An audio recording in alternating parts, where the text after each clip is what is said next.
भौरी एक Indian drama है जो उत्तर प्रदेश के किसी गांव की कहानी पर आधारित है। इसमें दर्शाया गया है कि खूबसूरत लड़की भौरी जब ब्याह कर अपने घर आती है तो कैसे गांव के मर्दों की पैनी गिद्ध सी निगाह उसके बदन को नोचने के ख्वाब सजाने लगती है। वो सब मिलकर उसके साथ सोने की जुगत लगाने में लग जाते हैं, मानो वो सिर्फ मांस का एक लोथड़ा हो और जिसे ये भेड़िए खाना चाहते हो, और इसे अंजाम देने के लिए वो किसी भी हद तक गिरने को तैयार होते हैं। इससे पहले कि हम कहानी में आगे बढ़े, मैं आपसे अनुरोध करता हूँ कि वीडियो को अंत तक देखें, क्योंकि इस मूवी के जरिए समाज को आईना दिखाया गया है और पितृसत्ता की नीचता को सुवर्णित किया गया है। कहानी की शुरुआत उत्तर प्रदेश के छोटे से गांव से होती है और ये इलाका पूर्ण रूप से ग्रामीण होता है। इस गांव की बड़ी आबादी की रोजी रोटी चौधरी जी के भट्टे पर निर्भर होती है, यानी अगर इन्होंने काम दिया तो उनके घर में चूल्हा जलेगा, अन्यथा उन्हें 2 वक्त की रोटी के लिए भी संघर्ष करना पड़ता था। इसी ईंट भट्टे में एक धनुआ नाम का आदमी भी काम करता है जो लगभग अधेड़ उम्र का हो चुका है। वो घर पर अकेला है और अभी तक अविवाहित है और उसने तो ये उम्मीद भी छोड़ दी है कि उसका विवाह कभी होगा। लेकिन गांव के पुजारी उसके लिए एक लड़की ढूंढ लेते हैं जिसका नाम भौरी है और उसकी उम्र लगभग 21-22 है। वो दिखने में बेहद खूबसूरत होती है, लेकिन उससे कोई शादी नहीं कर रहा होता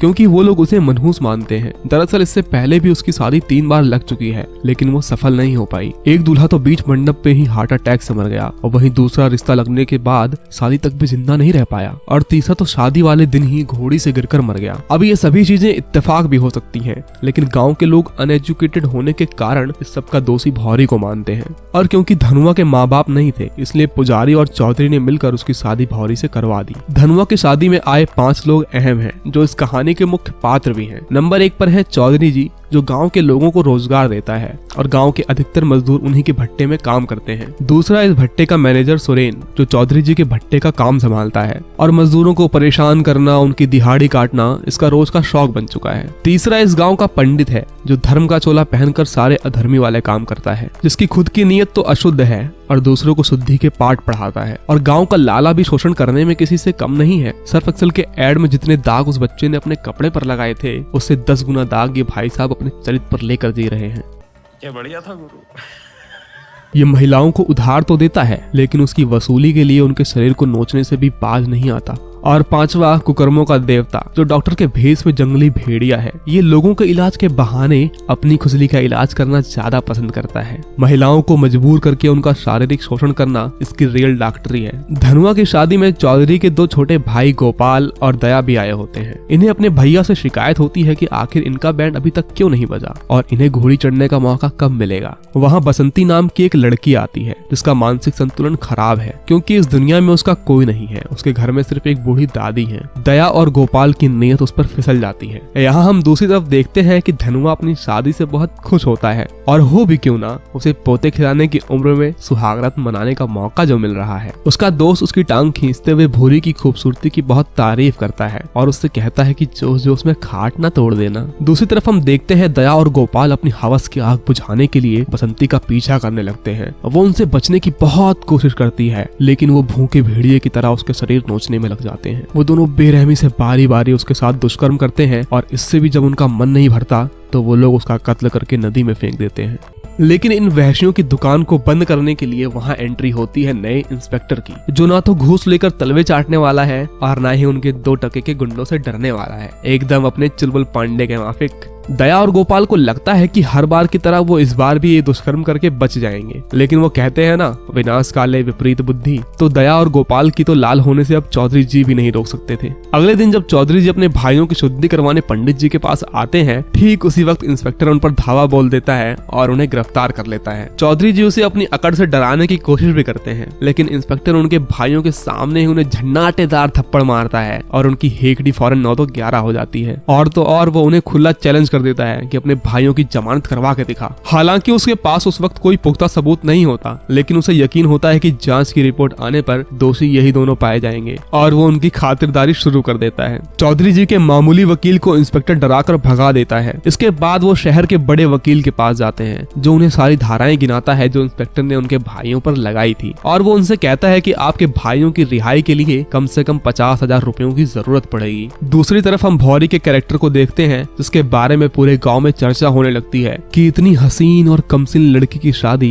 इस अधेड़ उम्र के इंसान से कैसे हो गई, इसमें कुछ ना कुछ कमी तो जरूर होगी। और दूसरी तरफ धनुआ जब दूसरे दिन भट्टे पर काम करने जाता है तो मैनेजर उसे छेड़ते हुए कहता है कि जरा हमें अपनी सुहागरात की कमेंट्री तो सुना दे। इस पर धनुआ गुस्सा हो जाता है, लेकिन मैनेजर का मुनीम फौरन उसकी दिहाड़ी से 20 रुपए ये कहकर काट लेता है कि वो लेट आया है। ये सब तो एक बहाना होता है, उनकी नीयत भौरी के जिस्म में डूबी होती है। दिन भर की दिहाड़ी के पैसे लेकर जब धनुआ लाला के पास तेल लेने जाता है तो वो उसका मजाक उड़ाते हुए कहते हैं कि सारा तेल एक ही रात में कैसे खत्म हो गया। लाला धनुआ से कहता है कि अपनी जोरू को हमारी दुकान दिखा दे, जिससे उसे जो भी सामान चाहिए वो खुद आकर ले ले। लाला धनुआ से पैसे लेने से भी मना कर रहा होता है, लेकिन धनुआ को उसकी वहशी नीयत का पता होता है और वो उसके पैसे उसके मुंह पर मारकर चला जाता है। डॉक्टर भी भौरी के जिस्म का प्यासा होता है और वो उसे ताड़ने के नित नए बहाने ढूंढता रहता है, लेकिन धनुआ को इन सब पर बहुत गुस्सा आ रहा होता है। यहाँ लाला गाँव की एक लड़की जिसके साथ उसके नाजायज संबंध होते हैं उससे कहता है कि अगर तुम भौरी को मेरे पास ले आओ तो तुम्हें माला माल कर दूंगा। वो भौरी से आकर उसका प्रस्ताव रखती है, लेकिन भौरी उसे डांट कर वहाँ से भगा देती है। और यहाँ भट्टे का मैनेजर धनुआ को रोज परेशान कर रहा होता है ताकि वो भौरी को रात बिताने के लिए उसके पास भेज दे। यहाँ चौधरी जी इस बात से परेशान होते हैं कि वो अपने भाइयों की जमानत के लिए 50,000 रुपए कहाँ से लाएं। तभी पंडित उसे आइडिया देते हुए कहता है कि अगर हम मजदूरों की दिहाड़ी से रोज 30 रुपए काटें तो 1 महीने में पैसों का जुगाड़ हो जाएगा। वो मजदूरों में इस बात का ऐलान करते हैं, जिससे वो लोग उनका विरोध करने की कोशिश भी करते हैं, लेकिन वहाँ रोजगार का कोई और जरिया नहीं होता और सुरेन उनसे कह देता है कि जिसे काम करना है करे और जिसे नहीं करना वो जा सकता है। ये सुनते ही बाकी के मजदूर फिर से अपने काम पर लग जाते हैं। धनुआ उनसे बहस करता है, जिस पर सुरेन उसे साफ कह देता है कि अब काम पर तभी आना जब रात में भौरी मेरे पास आएगी। ये सुनकर धनुआ को बेहद गुस्सा आता है, लेकिन वो मजबूर होता है क्योंकि इन दबंगों के आगे उसकी एक न चलती, इसलिए वो चुपचाप घर आ जाता है। यहाँ धनुआ के एक दोस्त के बेटे की तबीयत बेहद खराब होने लगती है, इसलिए भौरी भी उसकी जोरू के साथ डॉक्टर के क्लिनिक में जाती है, जहाँ वो भौरी के साथ बदतमीजी से बात कर रहा होता है और वो उनसे कहता है कि इसका इलाज करने के लिए महंगी वाली दवाई देनी होगी। दूसरे दिन जब भौरी उनके घर जाती है तो वो देखती है कि उसका बच्चा बाहर खाट पर बीमार पड़ा है और उसके घर से अजीब सी आवाज आ रही होती है। अंदर झांक कर वो देखती है कि डॉक्टर उसका शारीरिक शोषण कर रहा होता है और उसे मजबूर करके उसके जिस्म से खेल रहा होता है। भौरी जब अपने घर आकर ये बातें धनुआ को बताती है तो वो उससे कहता है कि उसने तो अपनी माँ होने का फर्ज निभाया है। वो उसे सच बताता है कि सुरेन ने उसे तब तक के लिए नौकरी से निकाल दिया है जब तक कि वो भौरी को उसके साथ सोने नहीं भेजता। भौरी कह देती है कि भले ही मुझे कम में गुजारा करना पड़े या एक वक्त भूखा ही सोना पड़े, लेकिन मैं ये सब नहीं करूंगी क्योंकि मैंने शादी तुमसे की है, उन दरिंदों से नहीं। दूसरे दिन धनुआ उनके पास जाता है अपनी 7 दिनों की बची हुई मजदूरी लेने, जिस पर चौधरी उससे कहता है कि एक रात के लिए भौरी को मेरे पास भेज दे, तुझे तेरे पैसे मिल जाएंगे। इसका तीखा जवाब देने पर वो लोग धनुआ को बहुत मारते हैं, जिससे उसकी तबीयत बेहद खराब हो जाती है और साथ ही उसे खूनी उल्टियां भी शुरू हो जाती हैं। बहुत चोट लगने पर डॉक्टर उसकी मलहम पट्टी कर देता है, लेकिन उसकी उल्टी को देखकर वो कहता है कि मामला बहुत गंभीर है, हमें धनुआ का ब्लड टेस्ट करना होगा, जिसके लिए 600 रुपयों की जरूरत होगी। उसे लगता है कि मालती की तरह वो भौरी को भी मजबूर करके उसके जिस्म से खेल लेगा, लेकिन वो बहुत खुददार होती है और घर के अनाज तक बेचकर पैसों का इंतजाम करती है, जहां वो लाला औना पौना दाम देकर उसका अनाज खरीद लेता है और वो उन पैसों से डॉक्टर का सारा कर्ज उतार देती है। लेकिन अब भी धनुआ की हालत में कोई सुधार नहीं आता, इसलिए वो मंदिर जाती है जहां पुजारी उसका शोषण करने का जाल रचता है, लेकिन उसकी दाल नहीं गलती। वो लोग इस बात से काफी परेशान होने लगते हैं कि आखिर कब भौरी मजबूर होकर उनके पास आएगी और वो उस पर टूट पड़ेंगे। डॉक्टर अपना शातिर दिमाग चलाता है और भरी पंचायत में झूठी रिपोर्ट दिखाकर ये साबित कर देता है कि धनुआ को एड्स की बीमारी है, जिससे सारे गांव वालों को जान का खतरा है और इस तरह सारे गांव वाले उसके खिलाफ हो जाते हैं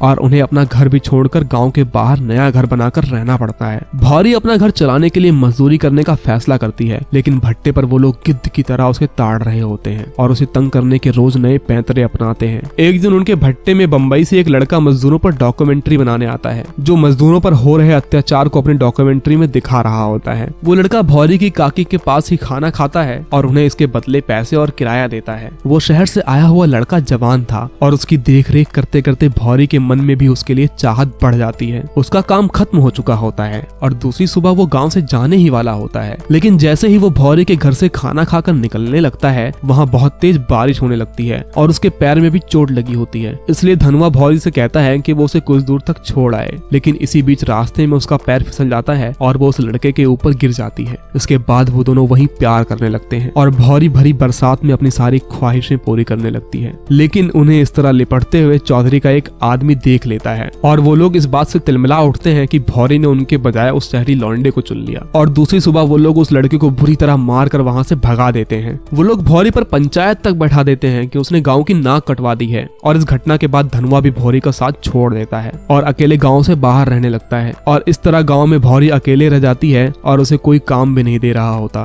और साथ ही उसका पति भी अब उसका साथ छोड़ चुका होता है। और आखिर में हार मानकर भौरी ये फैसला करती है कि अब वो वही करेगी जो ये सारे गांव वाले चाहते हैं। वो चौधरी और उसके चमचों को एक साथ अपने घर पर बुलाती है और उनसे बोली लगाने को कहती है। जो सबसे ज्यादा पैसे देगा भौरी उसी के साथ रात बिताएगी और लाला उसके लिए सबसे बड़ी बोली लगाता है और उस रात वो भौरी के साथ खूब मौज करता है। इसके बाद बारी बारी से भौरी ये मौका सबको देती है और वो लोग उसके शरीर को भेड़ियों की तरह नोचने में लग जाते हैं। जब गाँव वालों को भौरी के नए बिजनेस वैश्यावृत्ति के बारे में पता चलता है तो गाँव का हर मर्द उसके साथ सोने की ख्वाहिश जताने लगता है और पैसे कमाकर उसके जिस्म का लुत्फ उठाता है। यहाँ तक कि मजदूर भी अब भौरी का स्वाद चख चुके होते हैं और इस तरह गांव का लगभग हर मर्द भौरे का भोग लगा चुका होता है। अब ये गांव वालों के लिए आम बात हो चुकी होती है, लेकिन धनुआ सारी सच्चाई जानते हुए भी गांव से बाहर ही रहने पर मजबूर होता है। यहाँ वकील भी चौधरी के भाइयों की जमानत नहीं करवा पाता और अब तक इंस्पेक्टर उन्हें अच्छे से तोड़ चुका होता है। वकील उसे आइडिया देता है कि अगर वो बसंती के दादे के साथ सेटलमेंट कर ले तो ये मामला यहीं रफा दफा हो सकता है। लेकिन जब चौधरी उसके दादे के पास जाता है तो उसे पता चलता है कि बसंती उसी की नाजायज बेटी थी और उसके भाइयों ने उसके साथ दुष्कर्म किया। ये सुनकर वो बेहद परेशान होने लगता है और तनाव के कारण उसकी एक दिन मौत हो जाती है, लेकिन किसी को उसकी मौत का असल कारण नहीं मालूम होता। एक दिन डॉक्टर जब अपनी बेटी की बिगड़ती हुई तबीयत से परेशान होता है और उस पर कोई दवा भी काम नहीं कर रही होती, तब ब्लड टेस्ट कराने पर उसे पता चलता है कि उसकी बेटी को एड्स है और उसे बहुत पीटने पर उसे पता चलता है कि उसके कंपाउंडर ने ही ये नीच हरकत की थी। वो मन्नू की कुटाई करके पूछता है कि वो और किस किस के साथ सोया है। तब मन्नू उसे बताता है कि उसके जिस्मानी ताल्लुक भौरी के साथ भी थे, यानी उसे ये बीमारी भौरी से मिली है। और भौरी का नाम सुनकर डॉक्टर के